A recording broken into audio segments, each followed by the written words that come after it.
দেখেন, রমজানের আর শেষ কয়েকদিন আছে, খুব বেশি আমল এবার করতে পারি নাই, সওয়াবেরও ঘাটতি আছে।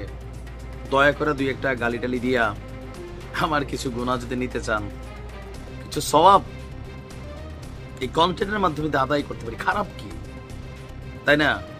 জাতি আমরা বড় ভালো, ধরেন এমনি দান সদাকা করি না, সওয়াব মাশাআল্লাহ কিছু আজকে ইনশাল্লাহ কামাবো। কারণ আমার আলোচনা যখন আপনার মতের বিরুদ্ধে যাবে, আপনি তো গালি দিবেনই, ইনবক্সে মেসেজ দিবেন।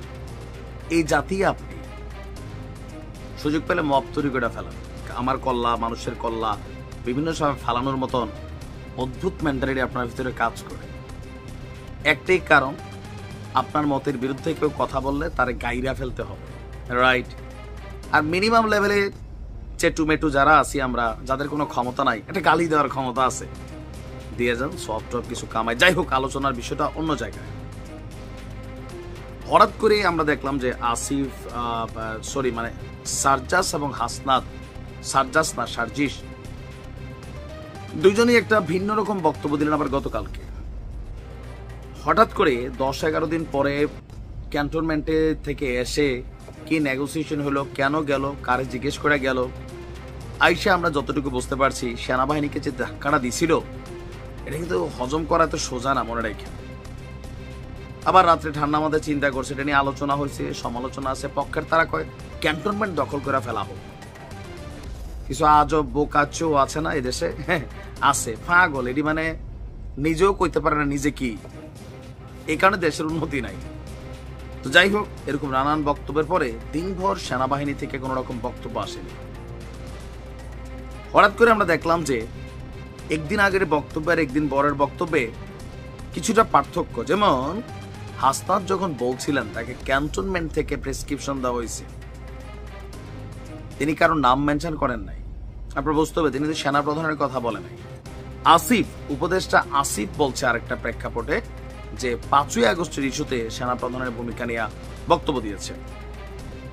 বাট হাসনাত সেনাবাহিনী নিয়ে বক্তব্য দিচ্ছে যে ক্যান্টনমেন্ট, এখানে কোনো কর্তা ব্যক্তিদের নাম সে মেনশন করে নাই, লাগছে পেস। তো এটা নিয়ে নিশ্চয়ই তলে তলে সেটেল হচ্ছে, অথবা বিষয়গুলা যে বইলা ফেলছে এগুলোর আবার সামাল দেওয়ার জন্য হয়তোবা কোনো ফোন টোন বিভিন্ন জায়গা থেকে আসলেও আসতে পারে। এত যে ভয় পায় না বিষয়টা কিন্তু তা না, ভয় পায়। ডিবি হারুনের সামনে যখন স্টেটমেন্ট দিল গণমাধ্যমে, তাদের পরিবারও, আমরা দেখলাম তখন ভয় পায়। তখন দেখলাম যে এরা আন্দোলন প্রত্যাহার করে ফেলছিল, খেয়াল নাই, ভাতের হোটেলে নির্যাতন হয়েছে, ভয় তো পাইছে। পরিবারও দেখলাম হাইসা খিসা ভাতটাত খেয়ে গেছিল হারুনের সাথে। আমরা বুঝতে পারছিলাম যে ডিবি হারুন বন্দুকের নল হয়তো তাক করে রাখছে, তারা তো এখন বলে যে গুলি খাইতে পারবে, তখন কেন খাইলো না? তার মানে সবাই ভয় পায়। এরকম হইতে পারে কোনো ফোন টোন নানান ভাবে, অথবা এই যে বক্তব্যটা দিছে কতটুকু সঠিক, কতটুকু যৌক্তিক, সাক্ষীকে, প্রমাণকে। হাসনাত একজন বলল তিনি তো ভাই পীরাউলিয়া না, তিনি সাবেক ছাত্রলীগ কর্মী। আর ছাত্রলীগের কোনো নেতা কর্মীর উপরে এদেশের মানুষ ভরসা রাখে না, সে যতই ভুল পাল্টাক বা রূপ পাল্টাক, নতুন ভাবে তাকে নেতৃত্ব দিতে পারে মানুষ, তার কথায় শতভাগ আমল করবে। আমার মনে হয় না যে এতটা পাগল এই জাতি। আমরা বুঝতে পারতেছিলাম ডালমে কুচ কালা হে হইতে পারে, সাদা হে, পিঙ্কও হইতে পারে, হে। এরপরে হঠাৎ করে আমরা দেখলাম সার্জিস বলছে সেনা প্রধানের বিরুদ্ধে কোনো অবস্থান নেই, সেনাবাহিনীর সঙ্গে কোনো দ্বন্দ্ব নেই। ভাই মানে কি আপনাদের কথাবার্তা? সেনা প্রধানের বিরুদ্ধে কোনো অবস্থান নেই। আমরা সমকালের একটা প্রতিবেদন দেখছি,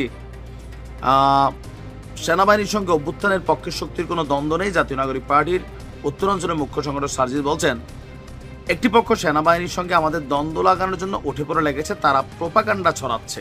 কোন সেই পক্ষ ভাইয়া?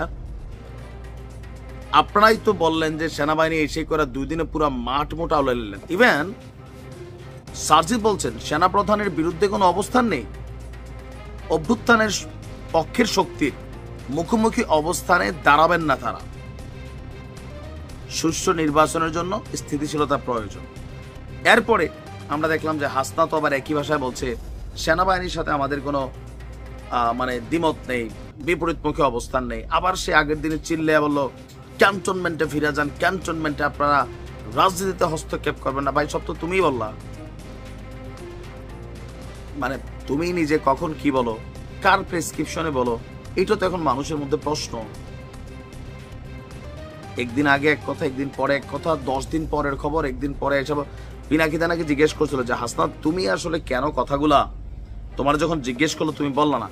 ভাই আমার মাথা ঠিক নেই, আমি নিজে জানি না কখন কি করি, ধুমধাম করি। এত পাগল তো তুমি না বাবা, ভাইয়া তোমার দেখা তো মনে হয় না যে তুমি এত পাগল উড়াদুরা। নো নো নো, বাচ্চারা যারা তোমার বয়সের তারা হয়তো তোমাদেরকে মানে বুঝতে পারে না, বাট আমরা যারা একটু সিনিয়র আছি, দেশে বিদেশে থাকি, 12 ঘাটের পানি খেয়েছি, আমরা কিন্তু একটু একটু চিনি। বিশেষ করে যারা এক্স ছাত্রলীগ নেতা করবে, ট্যালেন্টেড, মারাত্মক, এটা তো অস্বীকার করার সুযোগ নেই। এই টোটাল আন্দোলনের মাস্টার মাইন্ডে যারা আছেন, এমনকি এখনো মাঠটা যারা কাঁপাচ্ছেন, হাসনাত, সার্জিস, ছাত্রলীগের যে প্রোডাকশনগুলো অরিজিনালি কিন্তু ট্যালেন্টেড, মেধাবী, মাঝে মাঝে অনেক পোলাপাইন আছে অন্যের বিরুদ্ধে কথাও বলে, তারা এটা করছে। আওয়ামী লীগ যা করছে সর্বশেষ পর্যায়ে এগুলা মেনে নেওয়ার মতন কারোরই সুযোগ নেই। ক্ষমতাকে টিকানোর জন্য হোক, যেটাই হোক, প্রত্যেকটা বিষয়কে তারা আন্ডার এস্টিমেট করছে। দ্যাটস ওয়াই সরকারের পতন হয়েছে। ইভেন রাইট নাও এখন অনুশোচনা নাই, এটা থাকা উচিত ছিল। এখনো ধমক টমক চলতেছে, বাট এগুলা পরিস্থিতি বিগড়াচ্ছে।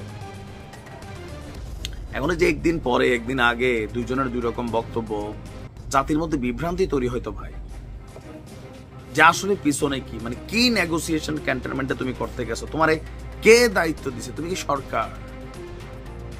এই জন্য মানুষ কিংস পার্টি বলে। বিএনপির কারো ডাকছে, বিএনপি তো বলছে তাদেরকে ডাকে নাই, অন্যরা স্বীকার করে নাই।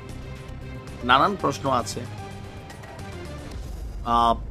কি বলা হয় যে পিনাকিদাও এই প্রশ্ন করছে, সাংবাদিক ইলিয়াসও করছে, যে আসলে অন্য কোথাও কি কোনো কাহিনী। এদের প্রতি শতভাগ আস্থা, সাপোর্ট অনেকে দিচ্ছে, আস্থার জায়গাটা আসলে কারোর আছে কিনা আবু সাইদের ভাইয়েরই নাই। আমরা আস্থা রাখতে চাই, এরা উন্নতি করবে অনেক। ভালো থাকবে।